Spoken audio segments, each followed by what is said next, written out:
Superstition solutions या चॅनलवर आपल्या सगळ्यांचे स्वागत आहे। आज आपण कॉलेजच्या एका प्राध्यापकाची मुलाखत घेणार आहोत आणि या मुलाखतीचा उद्देश हाच आहे की येणाऱ्या नवीन पिढीला काहीतरी ते मार्गदर्शन करतील आणि त्या प्राध्यापकांविषयी आपल्याला जास्तीत जास्त माहिती मिळेल। तर मित्रांनो, आपण आता ज्या मुलाखत घेणार आहोत ते नांदेड जिल्ह्यातील आहे आणि त्यांना मी काही प्रश्न विचारणार आहे। या सर, नमस्कार। नमस्कार। आपले बालपण आणि शिक्षण आणि त्याचबरोबर कॉलेजपर्यंत तुम्ही कसे पोहोचले याविषयी आम्हाला जाणून घ्यायची इच्छा आहे, तर सांगा प्लीज। सर, तसा माझं प्रॉपर जे आहे ते नांदेड जिल्ह्यातील सांगवी प्रभाग क्रमांक 3 या ठिकाणचा मी रहिवासी आहे आणि नांदेड जिल्ह्यापासून जवळच असल्यामुळं, परंतु तो दुर्लक्षित भाग आहे महानगरपालिकेचा, त्यामुळं आजही त्याला खेडेगावाचं स्वरूप प्राप्त आहे। आणि त्या माझ्या सांगवी या प्रभागात सांगवी या गावामध्ये माझं जिल्हा परिषद शिक्षण पूर्ण झालं। आणि मी मध्ये थांबवतो कारण की माझंही गाव सांगवीच आहे। या सोमठाण्याजवळचं सांगवी हे गाव आहे सुद्धा। चला, योगायोग आहे, चांगला योग आहे। सांगवी या गावामध्ये माझं जिल्हा परिषद शिक्षण पूर्ण झालं। त्यानंतर मी माध्यमिक शिक्षणासाठी महानगरपालिकेतील नामांकित एक शाळा आहे, त्या शाळेमध्ये माझा प्रवेश घेण्यासाठी माझ्या वडिलांसोबत गेलो। पण तिथे एक थोडासा वाईट अनुभव आला की तिथं जे ओळखीचे लोक होते त्यांना डायरेक्ट ॲडमिशन देत होते आणि आम्ही खेड्यापाड्यातून येणाऱ्या विद्यार्थ्यांची तोंडी परीक्षा घेतली जात होती। तोंडी परीक्षा अर्थातच मी उत्तीर्ण झालो आणि त्या शाळेमध्ये माझा प्रवेशही निश्चित झाला। तिथून मी 10वीपर्यंत शिक्षण पूर्ण केलं। त्यानंतर 11वी आणि 12वीसाठी मी नांदेड येथील सर्वात जुनं महाविद्यालय सायन्स कॉलेज नांदेड या ठिकाणी मी प्रवेश घेतला। 11वी-12वीचं शिक्षण मी त्या ठिकाणी पूर्ण केलं। त्यानंतर ग्रॅज्युएशनसाठी मी नांदेड शहरातील यशवंत महाविद्यालय नांदेड, जे महाराष्ट्रात 12वी बोर्डातील फर्स्ट विद्यार्थी देणारं महाविद्यालय आहे, त्या महाविद्यालयामध्ये मी माझं ग्रॅज्युएशन शिक्षण पूर्ण केलं। आणि नंतर PGसाठी मी अर्थातच थोडासा गोंधळलेला होतो, ज्या पद्धतीने विद्यार्थी गोंधळलेला असतात की कोणत्या विषयामध्ये PG करावी। माझ्या ग्रॅज्युएशनमध्ये मी फिजिक्स, केमिस्ट्री आणि मॅथेमॅटिक्स असे 3 विषय घेतले होते, परंतु 3ही वर्ष अभ्यास करत असताना मॅथेमॅटिक्स हा प्रमुख विषय आणि मॅथेमॅटिक्समध्ये MSc करायचे असं ठरवलं होतं। की विद्यापीठाच्या सूची लिस्टमध्ये माझा नंबर ग्रँटेडला न लागल्यामुळे आणि मॅथ चांगला असल्यामुळे मी माझ्या शिक्षकांसोबत चर्चा केली आणि भौतिकशास्त्र या विषयाकडे वळलो। आणि भौतिकशास्त्र या विषयासाठी सायन्स कॉलेज नांदेडला मी प्रवेश निश्चित केला आणि मी भौतिकशास्त्र विषयामध्ये मला आवड निर्माण झाली आणि त्या भौतिकशास्त्र विषयात मी पदव्युत्तर पदवी प्राप्त केली। अच्छा। बरं, तुमचे आदर्श कोण आहे? कोणाला तुम्ही आदर्श मानता आपल्या जीवनात? तसं तर प्रत्येक व्यक्तीच्या आयुष्यामध्ये कोणीतरी आदर्श व्यक्ती असायला पाहिजे। तसं माझ्या आयुष्यातील आदर्श व्यक्ती म्हणून मी छत्रपती शिवाजी महाराजांकडे पाहतो। कारण त्यांची जी दूरदृष्टी होती, त्यांचं नेतृत्व, कर्तृत्व आणि दायित्व हे पाहायला गेलं तर आपण एक राजा कसा असायला पाहिजे आणि त्या राजाच्या प्रजेविषयी असणारा भाव कसा असायला पाहिजे ते छत्रपतींकडे पाहिल्यानंतर मला समजतं। त्या काळी तत्कालीन राजे भरपूर होते, छत्रपतींपेक्षा मोठे मोठे राजघराणेही होते, परंतु कोण्याही राज्याची आज तागायत जयंती साजरी केली जात नाही। परंतु मी ज्यांना आदर्श मानतो, आजही जवळपास खूप साऱ्या देशांमध्ये त्यांची जयंती साजरी केली जाते आणि त्यांच्या विचारांवरती द मॅनेजमेंट ऑफ गुरु म्हणून वेगवेगळ्या विद्यापीठामध्ये तो विषय शिकवला जातो की कशा पद्धतीने मॅनेजमेंट केलं पाहिजे। शेतकऱ्यांसाठी सुद्धा कार्य केलं। शेतकऱ्यांसाठी तर सांगायचं झालं, छत्रपतींच्या नियमावलीमध्ये असं एक वाक्य आहे की शेतकऱ्याच्या मिरचीच्या देठालाही हात लावू नका, असा त्यांचा आदेश होता। अतिशय मुत्सदी राजा आणि प्रजेचं रक्षण करणारा, प्रजेच्या हिताचा राजा म्हणून जाणता राजा, असा त्यांचा उल्लेख आपण करतो। ते माझे आदर्श आहेत। प्रजाहित दक्ष चांगला आहे।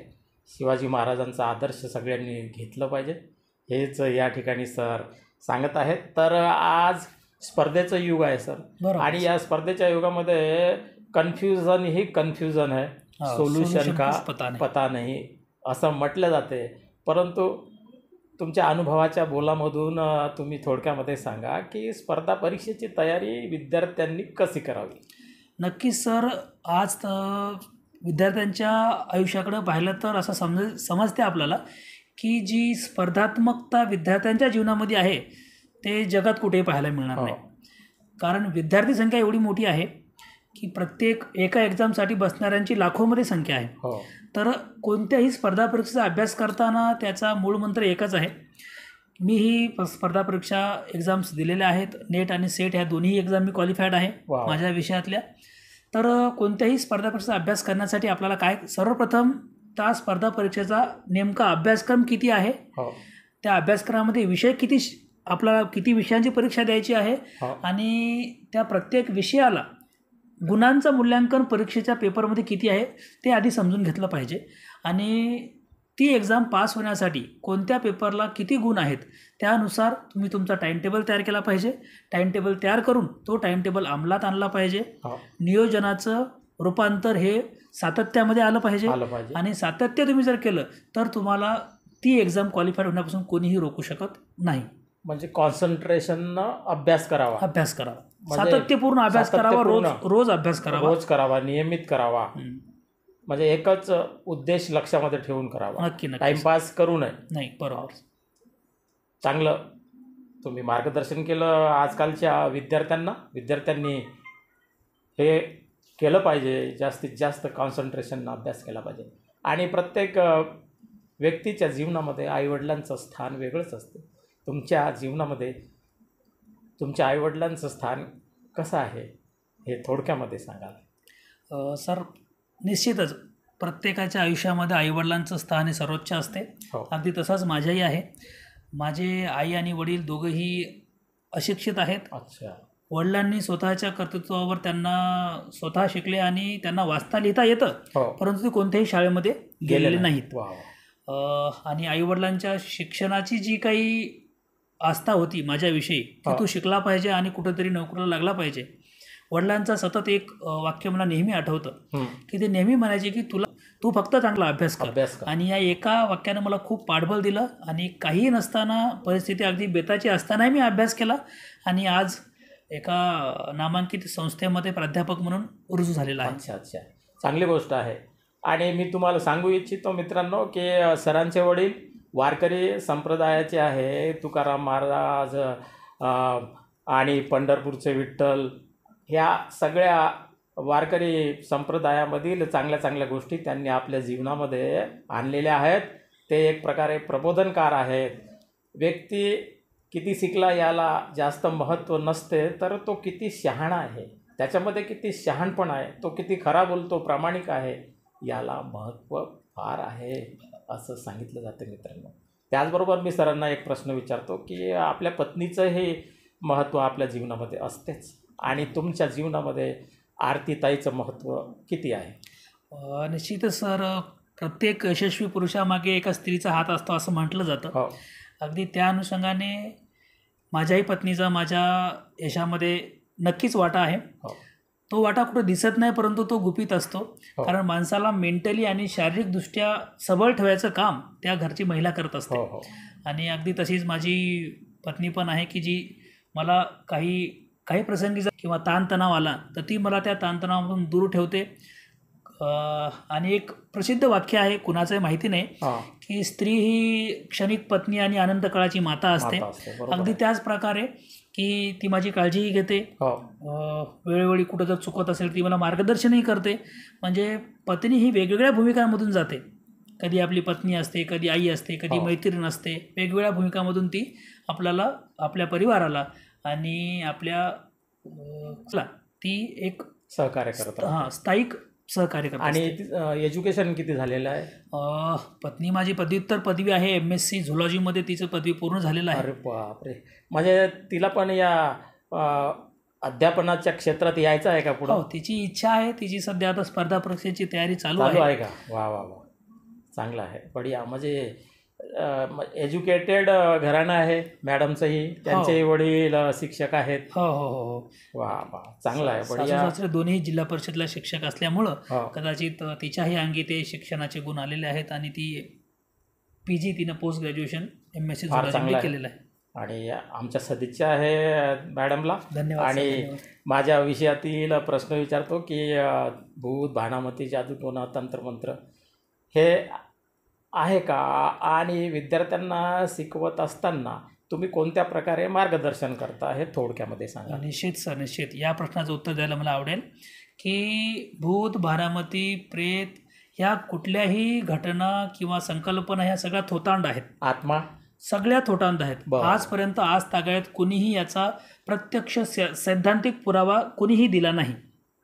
त्या अनुषंगाने मी भौतिकशास्त्राचा आणि विज्ञानाचा विद्यार्थी असल्यामुळे मी या सगळ्या गोष्टी खारिज करतो. बरं. आणि अशी कुठलीही संकल्पना आपल्याला अस्तित्वात पाहायला मिळत नाही.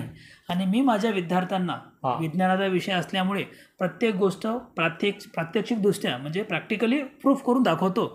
आणि त्यांना सांगतो की कुठल्याही चमत्कार जो असतो हा चमत्कार हा जर तुम्हाला त्या चमत्काराला विज्ञानाची साथ असेल तर तो वैज्ञानिक झाला. आणि जर वैज्ञानिक साथ नसेल तर त्याला आपण अंधश्रद्धा म्हणू.